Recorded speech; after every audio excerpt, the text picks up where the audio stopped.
abokina kakku bi ta kungiyar mana ina ruwan mu kakku bi kungiyar mana mu ba ruwan mu amma ku bar ce mu an ta'adda min dai ba ku son mu fidda ku cikin Nijar wallahi indai kuna ce mu an ta'adda fidda ku zame gaba da ku dan goro kakku bi kungiyar mu ina ruwan mu wallahi mu guzai dole uban mutum dole sai ya zama tare da mu duk wani shege dole ne sai ya zama tare da mu ko ba mu ba wallahi dabbaro baka dole sai ka zama da mu kana so ko baka so dan gusur uwarka sai ka zama tare da mu kuma a kasar Nijar dole ne kana so ko baka so dan gusur uwarka dole ne ya zama muka dole ka zama tare da mu dole ne kuma dan gusur uwarka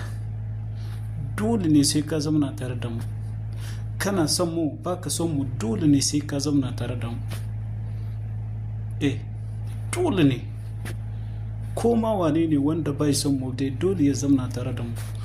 dole yana so ko baya so dan gusur uwar shi za ya zama tare da mu a yadda ya gane mu a haka zai bar mu iska kawai kun cuwa ku alaikum barka wana ya kuke da dama a wajen normal an tashi laya ya wuni yau da dama ko to ina muku fata a daidai da kuke lallai na yi godiya ga mutane wanda suke shigowa bisa na ga mesajoji da mutane suna kokari na gode kwarai kuma abin da na fahimta a cikin mesajojin da nake gani sai dai ya kasance mutane duka kowa dai shi gaskiyan nan dai ce ke so gaskiyan nan dai ce mutane suke so akwai wanda suke wani bangare ne dai suna ta kwaramne su to kenan wannan kuma mu ba za mu saurare su ba kar ku saurare su ma duk wanda yake zage-zage cikin TikTok saboda 'yan kasanmu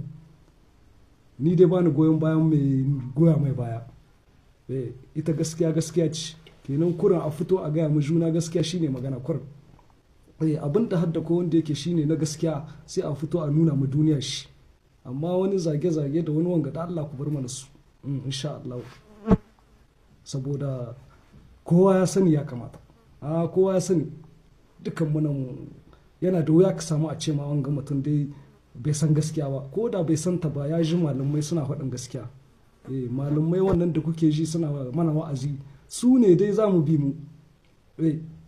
ba wanga abin da muka shiga ba yanzu da duniya ta tarrin shaye mu duniya ce yanzu tarrin shaye jama'a diyawa